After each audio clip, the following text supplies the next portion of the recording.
नमस्कार मित्रांनो, जय हिंद। मित्रांनो, अपूर्णांकावर आधारित जे लेखी उदाहरणं असतात अशा लेखी उदाहरणांमध्ये खूप साऱ्या मित्रांना अडचण येते। आजच्या व्हिडिओमध्ये मी तुमच्यासाठी अपूर्णांकावर आधारित काही महत्त्वाचे लेखी उदाहरणं घेणार आहे आणि ते लेखी उदाहरणं कोणतंही समीकरण तयार न करता, तुम्हाला माहिती मित्रांनो समीकरण तयार करता येत नाही म्हणून अशा टाईपची लेखी उदाहरणं सोडवता येत नाही, अशी खूप साऱ्या मित्रांची अडचण आहे।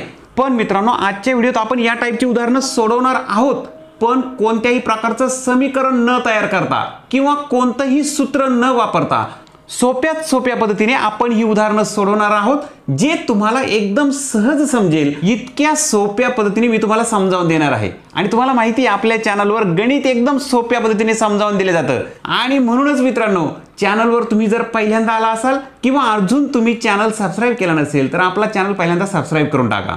आणि आजचा व्हिडिओ तुम्हाला जर आवडला तर आपल्या व्हिडिओला लाईक करायला विसरायचं नाही। तर चला सुरू करूया आजचा व्हिडिओ।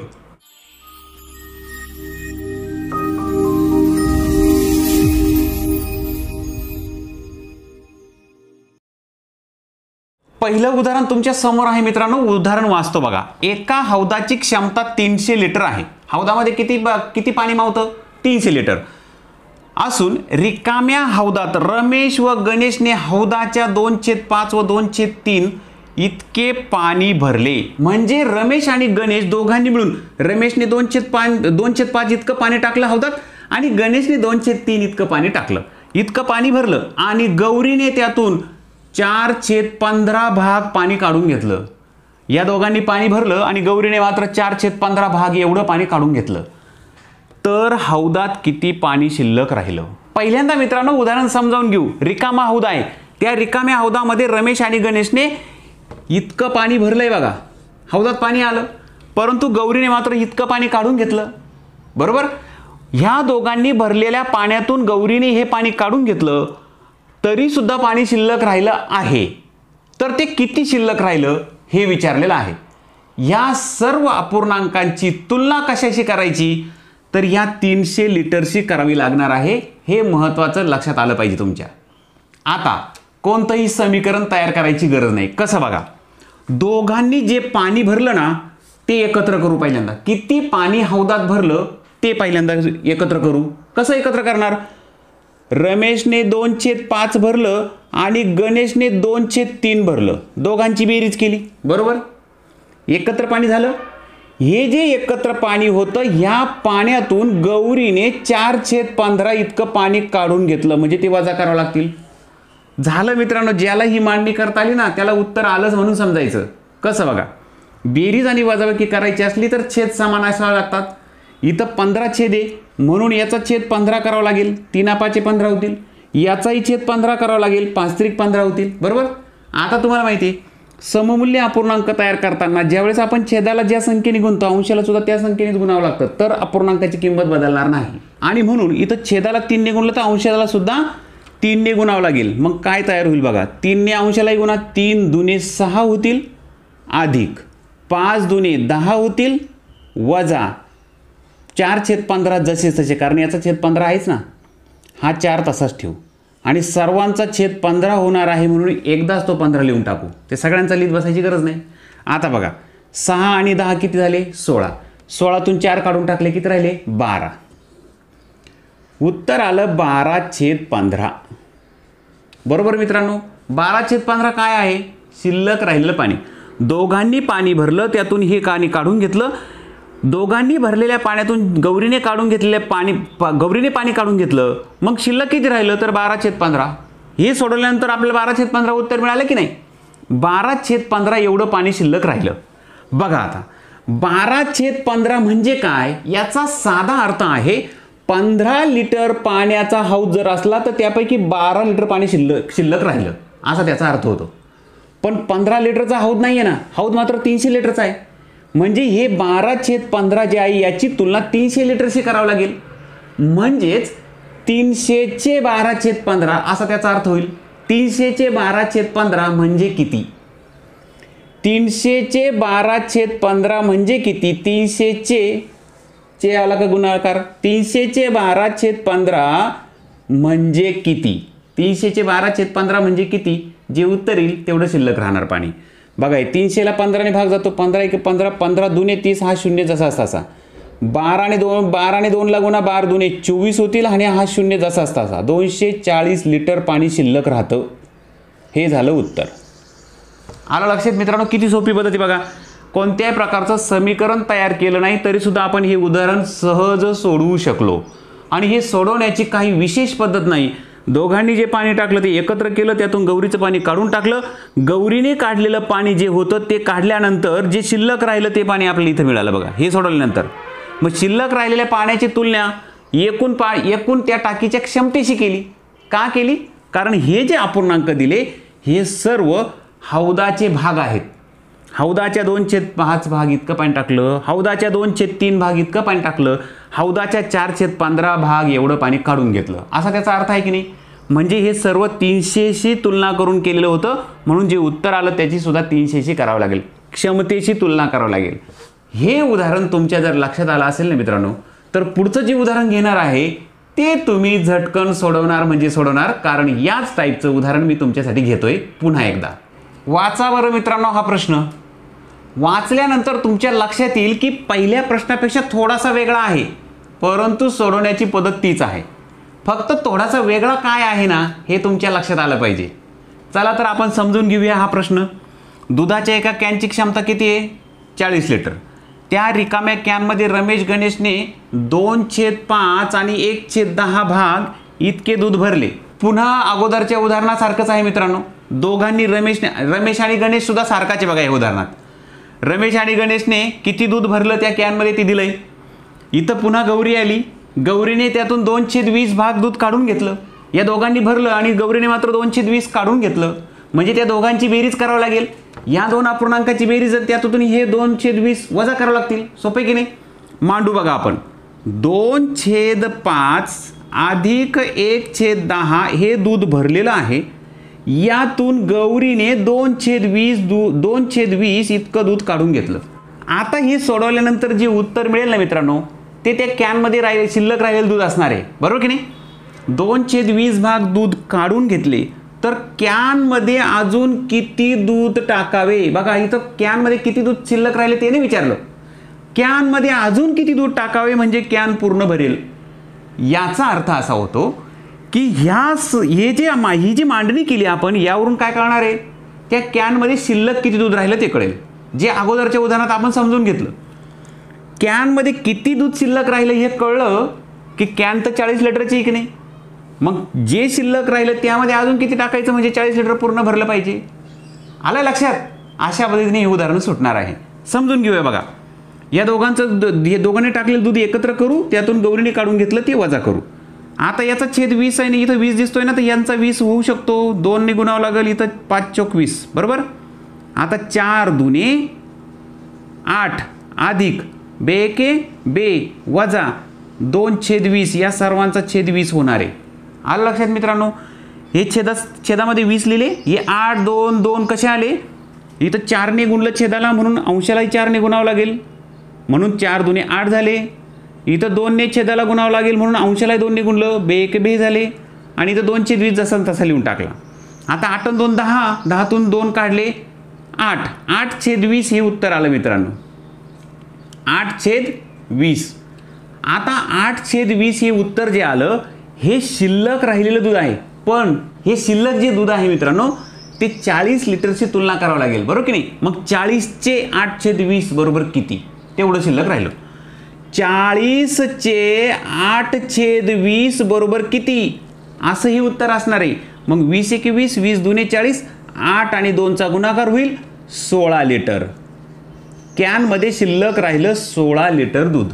आता कॅनमध्ये किती दूध शिल्लक राहिलं असं जर विचारलं असतं तर 16 लिटर उत्तर आपलं आलं होतं. परंतु इथं विचारलं कॅनमध्ये अजून किती दूध टाकावे. मग 16 लिटरमध्ये अजून किती दूध टाकावं? 24 लिटर टाकावं लागेल बघा, तेव्हा 40 होईल. कॅन 40 लिटरची की नाही? मग 16 मध्ये जर तुम्ही अजून 24 लिटर दूध टाकलं तर 40 लिटर कॅन पूर्ण भरेल. यासाठी आपलं उत्तर असणार आहे 24. इथं मित्रांनो तुमच्या लक्षात आलं असेल आपण कोणत्याही प्रकारचं समीकरण मांडलं नाही. समीकरण न मांडता सुद्धा या टाईपची उदाहरणं सोडवता येतात. 2 उदाहरणं मी अपूर्णांकासंबंधी लेखी जी उदाहरणं होती समजावून दिली. अजून खूप सारी उदाहरणं आहे मित्रांनो, ती सुद्धा समजावून घेणारच आहोत आपण. महत्त्वाची उदाहरणं आहे, त्यामुळे कुठेही जाऊ नका, व्हिडिओ शेवटपर्यंत नक्की पहा. चला तर आता दुसऱ्या टाईपचं उदाहरण समजावून घेऊया. हा एक प्रश्न आहे मित्रांनो, जो आपल्याला गोंधळात टाकू शकतो आणि सोडवायला सुद्धा जरा कठीण वाटतो, पण अजिबात कठीण नाही मित्रांनो. निरीक्षणाने याचं उत्तर जमतं आपल्याला. कसं बघा, 1/8 मध्ये 1/8 किती वेळा मिळवावे म्हणजे उत्तर 8 येईल. बरोबर. तर लक्षात घ्या मित्रांनो, इथं 1/8 दिलेले आहे. बरोबर, हे दिलेले आहे. यामध्ये 1/8 अधिक 1/8 अधिक 1/8 अधिक किती वेळा मिळवायचे म्हणजे उत्तर 8 आलं पाहिजे. उत्तर किती आलं पाहिजे? 8 आलं पाहिजे. तुम्हाला समजण्यासाठी मुद्दाम ही मांडणी करतो. ही मांडणी केल्यामुळे तुम्हाला जे लक्षात येईल ना, त्यामुळे या टाईपची उदाहरणं खूप सोपी जातील तुम्हाला.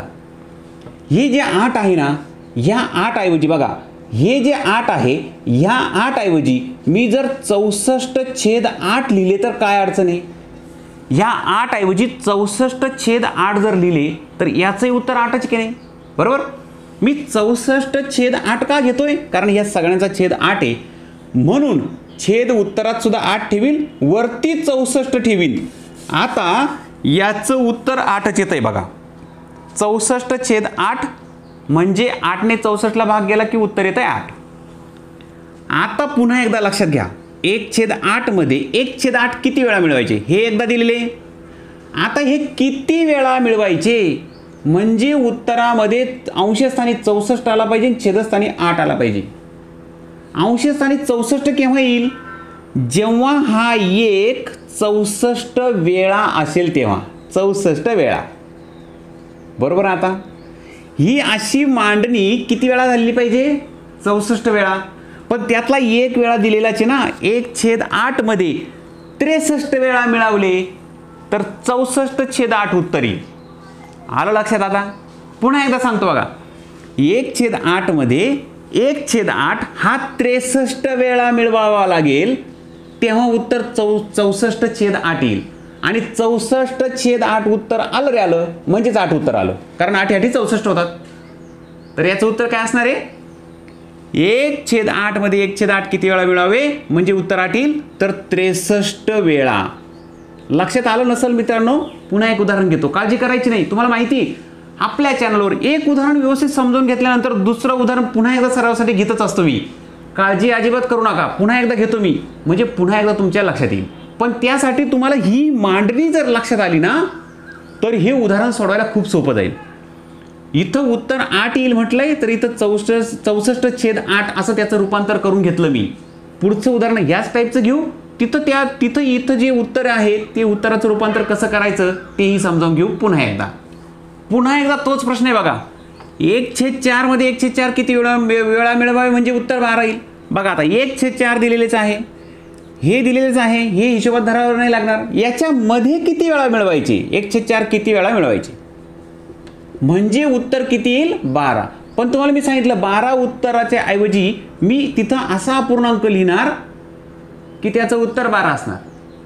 मग 12च्या ऐवजी मी असा अपूर्णांक लिहिणार का ज्याचा छेद 4 असला पाहिजे आणि वरती अशी संख्या ठेवायची की ह्या अपूर्णांकाचं उत्तर 12 असलं पाहिजे. म्हणजे 4 ने कितीला भाग दिल्यानंतर उत्तर 12 येईल? तर 12 चोक 48. 48ला जर भाग दिला बघा, 4 ने 48ला जर भाग दिला तर उत्तर 12 येतं. मग या 1/4 मध्ये 1/4 किती वेळा मिळवावे म्हणजे उत्तर 12 येईल असं विचारलं ना. या 12 ऐवजी मी इथं लिहिणार आहे 48/4. हे लिहिले काय आणि 12 लिहिले काय, अर्थ एकच झाला की नाही? बरोबर.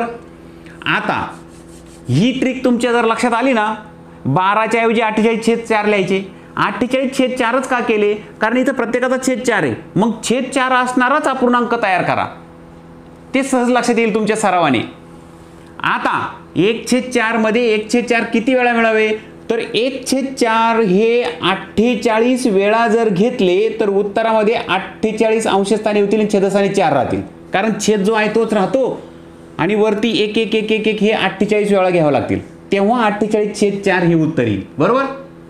पण 1/4 हा अगोदर दिलेला आहे. यामध्ये किती वेळा मिळावे? तर यामध्ये मिळवावे 47 वेळा. किती? 47 वेळा. म्हणून याचं उत्तर राहील 47 वेळा. आलं लक्षात मित्रांनो? सरावासाठी एक उदाहरण तुम्हाला देईलच, काळजी करू नका. आता पुढच्या टाईपचं उदाहरण घेऊ. पुन्हा नवीन उदाहरण घेतलंय मित्रांनो. दोन संख्यांचा गुणाकार 2/3 आहे. पैकी एक संख्या 5/3 असेल तर दुसरी कोणती असं विचारलं. एक संख्या दिली, दुसरी संख्या ह्या दोन संख्यांचा गुणाकार आहे 2/3. सोपी मांडणी की नाही? त्यापैकी एक संख्या दिली 5/3, दुसरी कोणती? बरोबर. आता इथं समीकरण नका करत बसू मित्रांनो. इथली संख्या शोधायसाठी ही जी गुणाकारात आहे ही इकडे जाऊन भागाकारात जाईल की नाही? 5/3 ही भागाकारात जाईल. बरोबर. आता हे सोडवलं तर तुम्हाला याचं उत्तर मिळेल. आलं लक्षात? याची किंमत म्हणजेच ह्या दोघांचा भागाकार. आता हा भागाकार करत नाही मित्रांनो. खूप साऱ्या मित्रांना हे माहीत नाही मित्रांनो, अपूर्णांकाचा भागाकार कसा करायचा. अपूर्णांकाचा भागाकार करायची गरज नसते. काय करायचं? 2/3 पहिला जो अपूर्णांक तसाच ठेवा, भागाकाराच्या ऐवजी गुणाकार करा आणि हा जो नंतरचा अपूर्णांक आहे त्याचा गुणाकार व्यस्त करा. आलं लक्षात? इथं वेगवेगळ्या पायऱ्या केल्या बघा मित्रांनो. पहिल्यांदा आपण ह्या अशा पद्धतीने मांडणी करून घेतली. मांडणी केल्यानंतर लक्षात आलं की ही संख्या पलीकडे नेली की भागाकारात जाईल. इथं गुणाकार, तिकडे भागाकार. पहिली पायरी काय? संख्या भागाकारात नेली आणि दुसरी पायरी काय? भागाकाराची मांडणी गुणाकारात केली आणि गुणाकार केला की उत्तर झालं 3 दुने 6, 5 त्रिक 15. बरोबर. आता 6/15 हे उत्तर आलं ना, पण याला अतिसंक्षिप्त रूप देऊ शकतो आपण. 3 दुने 6 आणि 3 5 15, याचा अर्थ 2/5. दुसरी संख्या कोणती? तर 2/5. 5/3 ला 2/5 ने जर गुणलं तर 2/3 हे उत्तर येणार. हे उदाहरण सोडवणं खूप सोपं आहे मित्रांनो, पण बरेच मित्र याचं समीकरण मांडत बसतात आणि मग समीकरण मांडलं की ती पद्धत, ती मांडणी लांबत जाते आणि खूप सारा वेळ जातो. म्हणून एकदम शॉर्ट पद्धतीने मी तुम्हाला हे समजावून दिलं. समीकरणाची गरज नाही मित्रांनो अशी उदाहरणं सोडवताना. तर या टाईपचं उदाहरण आलं की मग मात्र याच पद्धतीने जा, तुम्हाला हे उदाहरण अचूक सोडवता येईल, काही अडचण येणार नाही. नवीन प्रश्न तुमच्या समोर आहे मित्रांनो आणि ह्या प्रश्नाची अडचण खूप साऱ्या मित्रांना येते. हा प्रश्न 1 सेकंदात नुसत्या निरीक्षणाने सुद्धा याचं उत्तर सोडू शकता मित्रांनो तुम्ही. पण त्यासाठी आपल्याला याचं बेसिक माहीत असलं पाहिजे. पहिल्यांदा प्रश्न वाचू आणि व्यवस्थित समजून घेऊ याचं उत्तर कसं सोडवायचं. 6.1/4 मध्ये 1/4 किती वेळा आहे? 1/4 जे आहे ना हे किती वेळा आहे त्याच्यामध्ये असं विचारलं. 1/4 म्हणजे काय? पावभाग. बरोबर. आता पावभाग किती वेळा आहे असं विचारलं. याचा अर्थ याचे सर्व पावभाग करा, उत्तर मिळून जाईल तुम्हाला. नाही लक्षात आलं? सोप्या पद्धतीने सांगतो बघा. ही एक भाकर आहे. ह्या भाकरीचे जर 4 समान तुकडे केले आपण तर हा जो तुकडा तयार होतो याला आपण पावभाग म्हणतो. त्याची किंमत असते 1/4, 4 भागापैकी 1. बरोबर. आता ही जी भाकर आहे ही एक पूर्ण आहे. एक पूर्ण. एका पूर्णामध्ये पाव किती आहे सांगा मग. आता एक पूर्ण भाकर असेल तर पाव किती? 4 पाव. बरोबर.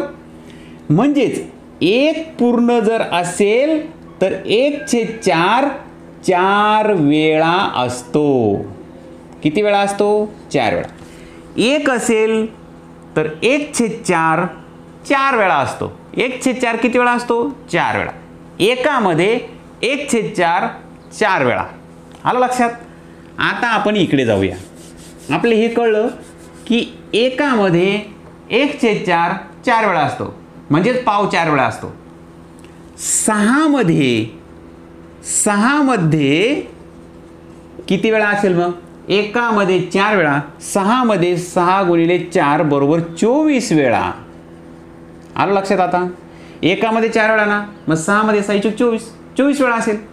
आता ह्या 6चं काढलं आपण. 6 मध्ये 1/4 24 वेळा आहे, पण हा राहिला ना तर 1/4 हा पावच आहे की नाही, म्हणजे तो एकदाच आहे. तर तो अजून एकदा म्हणून एकूण होतील 25 वेळा. आलं लक्षात मित्रांनो? 6 मध्ये 24 वेळा आणि हा स्वतः एक पाव आहे. 6 मध्ये 24 वेळा पाव आहे आणि हा एक पाव. 1/4 म्हणजे तो पावच आहे ना. हा एक पाव, हे 24 पाव आणि हा एक पाव 25 पाव असा त्याचा अर्थ होतो. लक्षात येण्यासाठी पुन्हा एकदा एक उदाहरण घेतो म्हणजे तुमचा व्यवस्थित सराव होईल. बघा, प्रश्न थोडा बदलून दिला पण प्रश्नाचा टाईप तोच आहे. 18.1/2. आता हे 18.1/2 म्हणजे काय? 18 पूर्ण आहे आणि 1/2 म्हणजे हा अर्धा आहे. बरोबर की नाही? हा अर्धा आणि हा 18. 18 पूर्ण आणि हा अर्धा म्हणजे 18.5. याची किंमत 18.5 आहे. 18 पूर्ण आणि अर्धा. यामध्ये 1/8 किती वेळा आहे? आता 1/8 किती वेळा आहे कसा काढायचा? तर सोपी आयडिया सांगितली ना तुम्हाला मी. एक भाकरी, आता तिचे 1/8 ची किंमत शोधायची असेल तर तुम्हाला त्या भाकरीचे समान 8 भाग करावे लागतील, बरोबर. छेदा इतके भाग करा, अंश इतके बाजूला काढा, म्हणजे 1/8. तर हा जो भाग आहे ना, हा 1/8 आहे, बरोबर. आता एक पूर्ण जेव्हा असतो त्यामध्ये 1/8 किती वेळा असतो? तर हा 1 2 3 4 5 6 7 8 हे करायची गरज नाही ना. इथं 1/8 जर विचारलं ना तर एका पूर्णामध्ये 8 वेळा राहील, हे लगेच लक्षात येऊन जातं. 1/5 किती वेळा असं विचारलं तर एका पूर्णामध्ये 5 वेळा राहील. 1/3 विचारलं तर एका पूर्णामध्ये 3 वेळा राहील. आलं लक्षात? आता 1/8 हा 1 मध्ये 8 वेळा राहतो. 1 मध्ये 8 वेळा आपल्याला कितीमध्ये काढायचं आहे? 18 मध्ये. 18 मध्ये 18 गुणिले 8, 1 मध्ये 8 वेळा ना, तर 18 मध्ये 18 गुणिले 8 एकूण किती होतील? 8 8 64 होतील. हातचे 6 आले, 8 1 8 8 7 14 144 वेळा. 18 मध्ये राहील 144 वेळा. अजून अर्ध्यामध्ये राहिलं ना, अर्ध्यामध्ये किती वेळा राहील मग? 1/8 हा 1 मध्ये 8 वेळा राहतो ना, मग अर्ध्यामध्ये 4 वेळा राहील. हे बघा हा अर्धा बघा, ही भाकरी जर अर्धी केली अशी तर 1 2 3 4 वेळा राहील. पण तसंही तोंडी लक्षात येईल तुमच्या, एकामध्ये जर 8 वेळा राहतो तर अर्ध्यामध्ये 4 वेळा राहील. मग हा जो अर्धा आहे याच्यामध्ये सुद्धा काढावा लागेल ना अजून. 18 मध्ये 144 वेळा आणि अर्ध्यामध्ये 4 वेळा, तो एकत्र करा, एकूण झाले 148. तर 18.5 मध्ये 1/8 हा 148 वेळा आहे. या टाईपची उदाहरणं घ्या मित्रांनो. ही उदाहरणं सोडवायला फार मजा येते, कारण तुम्हाला अपूर्णांकाच्या प्रत्येक भागाची आयडिया असली पाहिजे. तो भाग त्या एकामध्ये किती असू शकतो, एक पूर्णमध्ये किती असो ते लक्षात आलं की मग इकडे कोणता अपूर्णांक द्या, 18.5 देऊ, 18.25 देऊ, 3.5 देऊ, 3.25 देऊ, किती देऊ द्या, काही अडचण नाही. तुम्हाला तो किती वेळा आहे सांगता येईल. आता जाऊया पुढच्या टाईपकडे. पुस्तकांच्या पानांवर आधारित सुद्धा अपूर्णांकाचं असं लेखी उदाहरण खूप साऱ्या परीक्षांमध्ये असतं मित्रांनो. हे उदाहरण आपल्याला बेसिक जर माहीत असलं ना तर चटकन सोडवता येतं.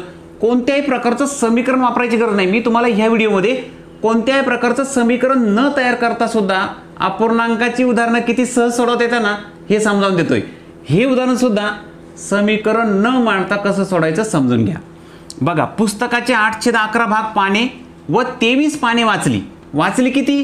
8/11 भाग वाचली आणि 23 पाने वाचली. तेव्हा 37 पाने शिल्लक राहिली. तर पुस्तकाला एकूण पाने किती? आपण एक काम करू, इथं असं तुकडा करू या उदाहरणाचा, इथून इकडे वेगळं करून इथून इकडे वेगळं करू. पुस्तकाची 8/11 भाग पाने वाचली. ही पुढची पाने वाचलीच नाही असं समजा. न वाचलेली पाने 23 आणि 37 ही बाजूला ठेवू. इथपर्यंत वाचली ना, नंतर 23 आणि 37 पाने शिल्लक राहिली असं समजू. बघा, 8/11 म्हणजे काय? पुस्तकाला जर 11 भाग, पानांचे जर 11 भाग केले तर त्यापैकी 8 भाग वाचले, असा इथपर्यंत अर्थ होतो. इथपर्यंत उदाहरणाचा अर्थ काय? 11 भागापैकी 8 भाग वाचले, असा याचा अर्थ झाला की नाही? 11 भागापैकी 8 भाग वाचले याचा दुसरा अर्थ काय होतो मित्रांनो? 11 भागापैकी 8 भाग वाचले, मग शिल्लक किती राहिले?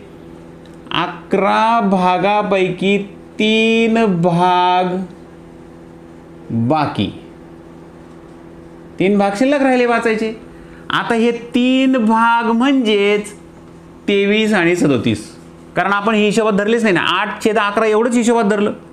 8 भाग वाचले, उरले किती होते? 23 आणि 37 अजून बाकी ना, ते नंतर वाचले. पण आपण इथं मात्र एवढेच वाचले असं समजतोय. 23 आणि 37 मिळून झाले 60. ते जे 60 आहे ते 3 भागा एवढे आहे. उरलेली पानं किती आहे? 11 भागापैकी 8 भाग वाचले, 3 भाग शिल्लक राहिले. 3 भाग म्हणजेच 60 पाने. इथंच तुमचं उत्तर सुटलं मित्रांनो. 3 भाग म्हणजे 60 पाने ना. मग 1 भाग म्हणजे किती सांगा? 1 भाग म्हणजे 20 पाने. सहज लक्षात येईल ना हे. 3 भाग म्हणजे 60, मग 60चे 3 भाग करा, 20 20 20. 1 भाग म्हणजे 20 पाने. आता 1 भाग म्हणजे 20 पाने ना. पुस्तकाचे सगळे भाग किती धरले आपण? 11. 11 भाग होते, त्यापैकी 8 भाग वाचले, 3 भाग राहिले, म्हणजे एकूण 11 भाग आहे ना. एक भाग म्हणजे 20 पाने ना. 11 भाग बरोबर 11 गुणिले 20 बरोबर 220 पाने. याचा अर्थ पुस्तकाला 220 पाने आहे. कोणतंही समीकरण नाही वापरलं मित्रांनो.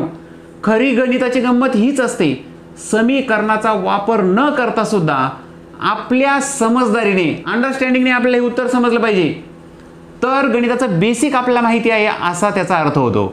सूत्रपाठ करून, समीकरण तयार करून आपण कोणतीही उदाहरणं सोडू शकतो. पण ती समीकरणं ही घोकमपट्टीचा भाग झाला मित्रांनो. या पद्धतीने तुम्ही जर गेला तर तुम्हाला गणिताचा बेस माहिती आहे असा अर्थ होतो. आणि यामुळे काय होतं की उदाहरण थोडंसं चेंज होऊन जरी आलं, उदाहरण थोडं बदलून आलं, तरी तुमची ऐनवेळी अडचण होत नाही, कारण तुम्हाला बेसिक माहीत असतं. आणि मग कसाही प्रश्न आला तरी तुम्ही त्याचं उत्तर काढू शकता. गणित आपल्याला बेसिक पासून माहीत असलं पाहिजे मित्रांनो. आणि माझा तोच उद्देश आहे, तुम्हाला गणित हे बेसिक पासून समजलं पाहिजे, तर त्या गणित शिकण्याला मजा आहे मित्रांनो. आणि तुम्हाला सर्वांना माहिती आहे आपल्या चॅनलवर गणित बेसिक पासून सोप्यात सोप्या पद्धतीने समजावून दिलं जातं. आणि त्याचसाठी मित्रांनो आपला चॅनल तुम्ही सबस्क्राईब करायला विसरायचं नाही. आपला हा व्हिडिओ जर तुम्हाला आवडला असेल ना, तर व्हिडिओला लगेच लाईक करून टाका. आजचा व्हिडिओ तुम्हाला कसा वाटला हे सांगा मित्रांनो, कमेंट बॉक्समध्ये लिहा. तुम्हाला गणितासंबंधी जर काही अडचण असेल किंवा व्हिडिओ कसा वाटला हे जर तुम्हाला लिहायचं असेल, तर ह्या व्हिडिओच्या खाली कमेंट बॉक्समध्ये आपल्या ह्या व्हिडिओबद्दलची प्रतिक्रिया लिहायला विसरायचं नाही. तुमच्या सरावासाठी मित्रांनो 3 उदाहरणं तुम्हाला देणार आहे, त्याची उत्तरं सुद्धा तुम्हाला सांगून ठेवतो मित्रांनो. त्याचा सराव करा आणि सांगितल्याप्रमाणे तुमचं उत्तर बरोबर येतंय का नाही चेक करा मित्रांनो. तुमच्या सरावासाठी ही 3 उदाहरणं आहे मित्रांनो. पुस्तकाचे 4/13 भाग पाने व 40 पाने वाचली तरी 50 पाने शिल्लक राहिली, तर पुस्तकाला एकूण किती पाने असतील? तर ह्या पुस्तकाला एकूण 130 पाने असणार आहे मित्रांनो. उत्तर तुम्हाला सांगून ठेवतोय. उत्तर हे बरोबर येतंय का तुमचं चेक करा, सोडून बघा. 3/3.1/2 मध्ये 1/4 किती वेळा आहे? तर हे असणार आहे मित्रांनो 14 वेळा. बघा, मी नुसतं निरीक्षण केलं तरी सुद्धा उत्तर आलं मला. हे उत्तर तुमचं बरोबर येतं का तुम्ही सुद्धा चेक करा. 1/5 मध्ये 1/5 किती वेळा मिळावे म्हणजे उत्तर 8 येईल. तर याचं उत्तर असणार आहे मित्रांनो 39. तिन्ही प्रश्न दिले, सराव करा, तिघांची उत्तर देऊन ठेवले. तुमची उत्तरं बरोबर येतात का चेक करा मित्रांनो. तुमची जर उत्तरं बरोबर आली मित्रांनो, तर मी समजेल की आजच्या व्हिडिओची मी जी मेहनत घेतली ती वाया गेली नाही. तर चला मित्रांनो, आजचा व्हिडिओ तुम्हाला कसा वाटला नक्की कळवा. तुमचा प्रतिसाद व्हिडिओच्या खाली लिहायला विसरू नका. गणितासंबंधी एखाद्या प्रश्नाची तुमची अडचण असेल तर तो प्रश्न सुद्धा कमेंट बॉक्समध्ये नक्की लिहा. चॅनल सबस्क्राईब करायचं राहून गेला तर चॅनल नक्की सबस्क्राईब करा. आणि सर्वात महत्त्वाचं मित्रांनो, आपला हा व्हिडिओ तुमच्या मित्रांना जर गरजेचा असेल ना, तर तुमच्या किमान 5 मित्रांना आपला हा व्हिडिओ शेअर करायला विसरू नका. म्हणजे त्यांचाही फायदा होईल आणि आपल्या चॅनलला देखील सपोर्ट मिळेल. तर मित्रांनो, आपल्या चॅनलला सपोर्ट होण्यासाठी लाईक, शेअर, सबस्क्राईब करायला विसरू नका. गणिताचा खूप सारा सराव करा मित्रांनो. तुमचा सराव होईपर्यंत तुमच्यासाठी असाच गणितासंबंधीचा महत्त्वाचा व्हिडिओ घेऊन लवकरच तुमच्या भेटीला येईल. तोपर्यंत बाय बाय, जय हिंद.